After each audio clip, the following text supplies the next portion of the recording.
everybody, Sandy here from Sandi Cooks. Tonight I am going to make fish and chips by request of my son. So, gonna make some french fries and fried fish and just using some store-bought tartar sauce for my wife and son. That's what they like. Ick. I like the British version with malt vinegar, so that's how I'm gonna do mine. But come along, this is really easy.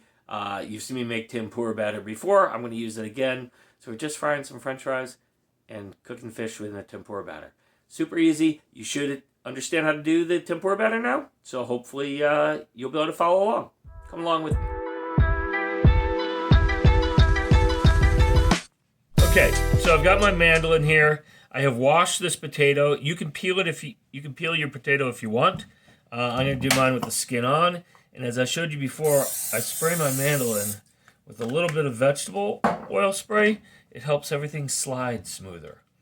All right, so potato's gonna just go on here on my hand holder, and then it's just a matter of sliding it down the mandolin. I've got my special attachment here, which will automatically cut this into separate fries, so that when we do this, I'm gonna try not to stab myself here. There we go. I'm going to cut that by hand. I want that bit. All right. So the one thing we do have to do with all these potatoes is we just got to make sure that they're actually separate. Now, I'm sure that if you watch cooking videos, you've seen all kinds of things about soaking them in water and frying them twice, lots of things like that on the cooking channels, etc.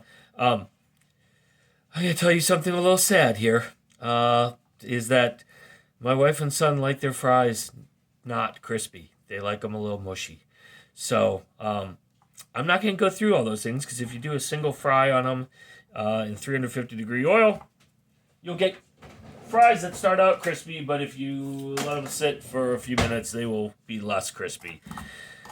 And sadly, that is how they like them. So that's why I leave the skins on some of them, because these tend to get a little bit crispier, and I get to have these because I like them crispy.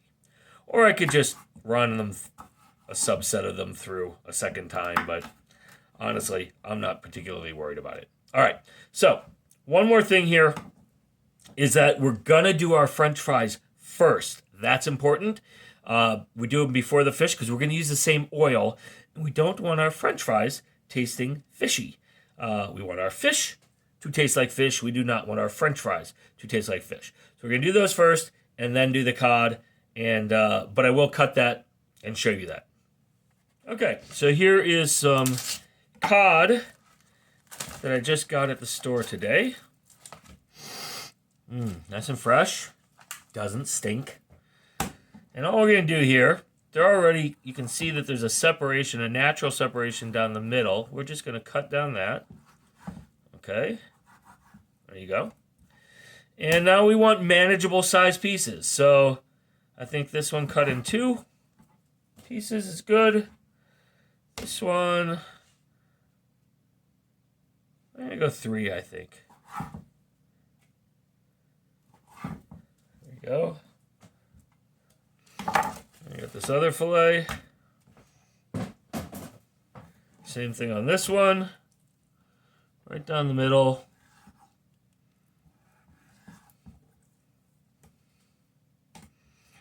Okay, I'm gonna make 3 out of this. Come on, come here. 3 out of both of these. So these thicker ones obviously are gonna take a little bit longer. If they're too thick, see, there's another separation here. If you want, you can cut these in half again. You know, there's nothing wrong with doing that. Okay? Don't be afraid to butcher your fish. No big deal.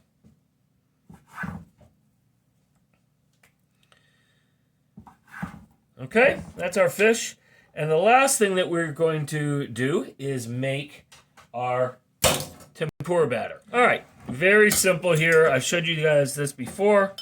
Put a couple spoonfuls of regular old all-purpose flour in here. This is just bubble water. We've got a soda stream, but you can use any carbonated water, although you don't want the flavored water. Oh, I made a mess on my board. I'm going to put in way too much water for the amount of flour. But that's okay. I knew I was going to need it. So, a couple more spoonfuls of flour in here. Should have checked how much flour I had before I started. I can feel that that's not thick enough. So I'll add some more. Hello, cat. I think the cat smells the fish. A little bit more. I really did need to go get more flour out of the pantry. Oh well.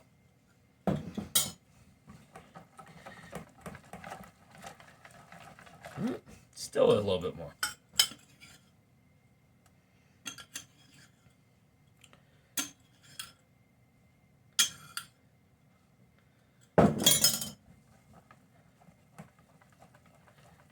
Okay, there we go. So what we're basically looking for here, I may actually go in here and have a little bit more flour. I have a little tiny bit more. Use it. Okay, so basically what we're going for here is coating a spoon, right? That's the consistency that I want for this batter. So we're good. We're there. It'll be a nice, light, crisp batter when we fry it. All right, we're going to go over to my wok and get the oil going for the French fries, and then after they're done, we'll do I almost said chicken. Okay, so as you can see, I've got oil in my wok here. I got it on high. We're going to take that up to 350 degrees, and then it'll be time to put our potatoes in and make French fries. And the way we'll do that is when we put it in the pot, we don't want it to splash at us, right? It's going to be hot oil. We're going to kind of just try and lay things away from you so that if it does splash, it splashes away from you. That's all. Anyway, I'll show you. Okay, let's check the temperature here.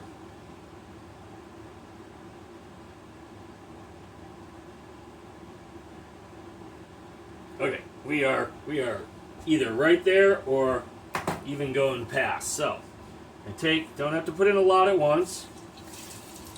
I'm gonna do this in 2 batches, I think. Okay, so there you go. And now, if you remember in the last video, I talked about moving stuff around. You know, in a shop, they got a fry basket, right? They can shake it to make sure that things aren't stuck together. We can't do that. I'm not shaking the wok. That's what the tool is for. Move everything around. Give it a chance to separate. I'll get in there again in a minute. And like anything, if you're frying, as soon as it comes out of the oil, you gotta have your salt ready.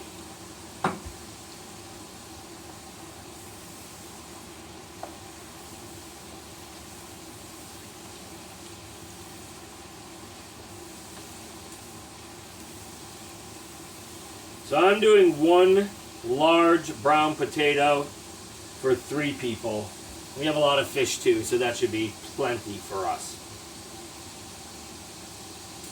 And I'm just going to let these get brown, and then I'll show you that when we get there. It's only been about 2 minutes since I turned off my phone, my camera. You can see things are getting nice and brown already. These are about ready to take out of here. I'm going to go ahead and scoop these out.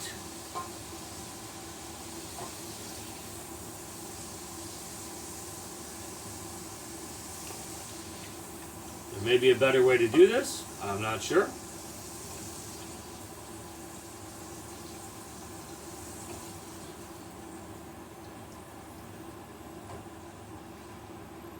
For me, cooking is a lifelong learning thing.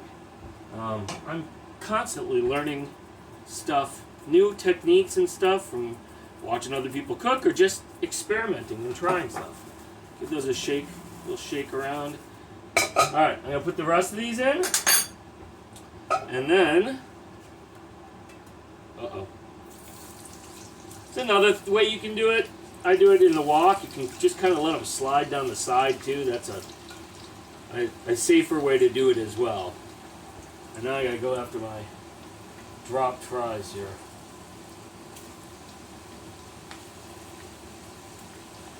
Alright, I'll show you this again when this batch is close to brown.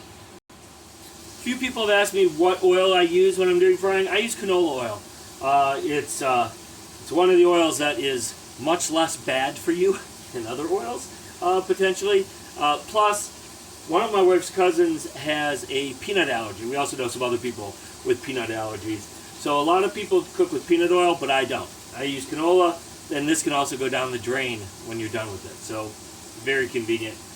Not quite brown yet. We'll get there in another minute or two. Okay, these are done. I'm going to take these out too.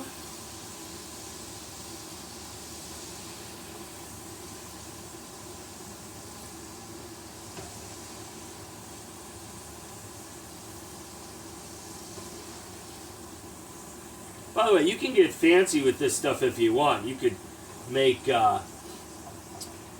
you could hit these with seasoning salt, or you could do like a garlic aioli and maybe some parsley or something like that. Don't be afraid to try stuff. That's all.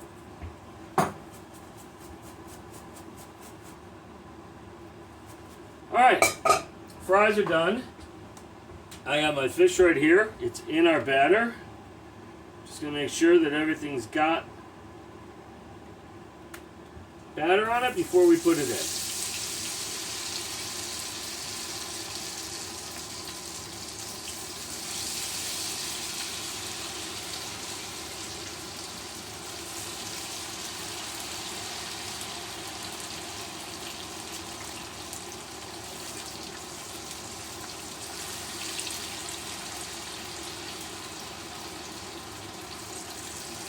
Notice that I am letting them drain off some of that liquid before I put it in, because otherwise it's just going to make lots of these little crispy bits in the oil, and then they'll burn, and we don't want any of that. And again, all I'm doing here is just trying to separate them so they don't stick together and they cook evenly.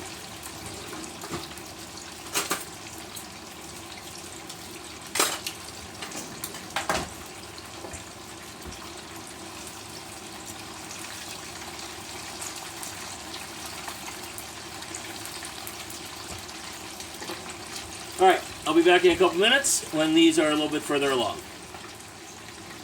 So you can see these here, they're starting to get a little bit brown. We want them to get a little bit more, a little bit darker than that, not too much. So maybe about another minute here or so. And then we'll be ready to put in the next batch. Okay, these are looking pretty good. So I'm going to take these out. Now, if you want a thicker batter on your fish, go for it. Make your batter thicker. I like it really thin and crispy and light.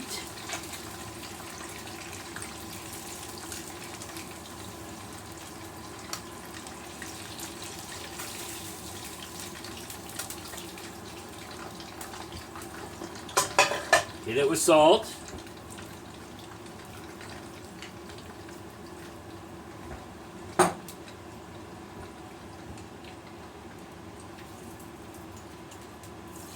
You could also, I'm sure you've heard of beer batter for fish.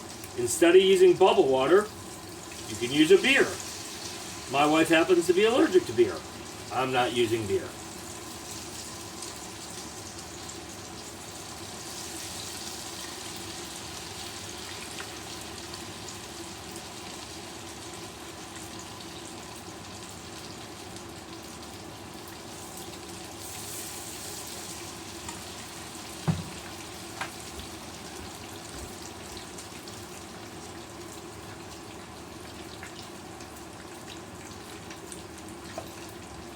Alright, I'm gonna let these go, and I'll bring you back again when they're about ready. Okay, these are pretty much there.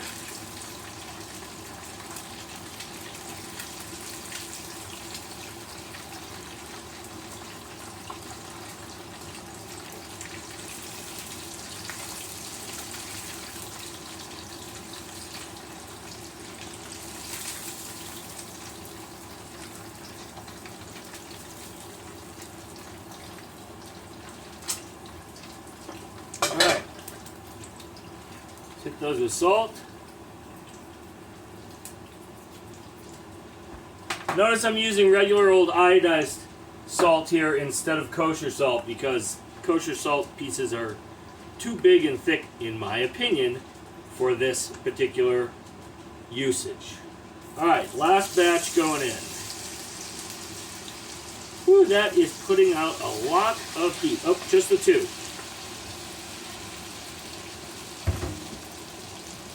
Hello, dog. Alright, I'll come back and show you these at the end. Alright, these look done.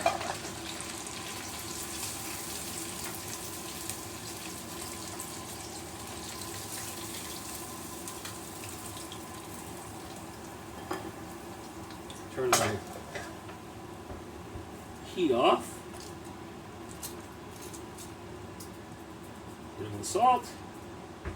And we are ready to go. Alright, fish and chips. Uh-oh. Down one man. Oh, now I've done it. Okay, there you go. Fish and chips. Chips are obviously on the table already, so we're ready to go.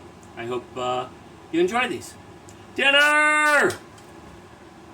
If you enjoyed this video, please click the like button. To make sure you don't miss any episodes, subscribe to the Sandi Cooks channel on YouTube.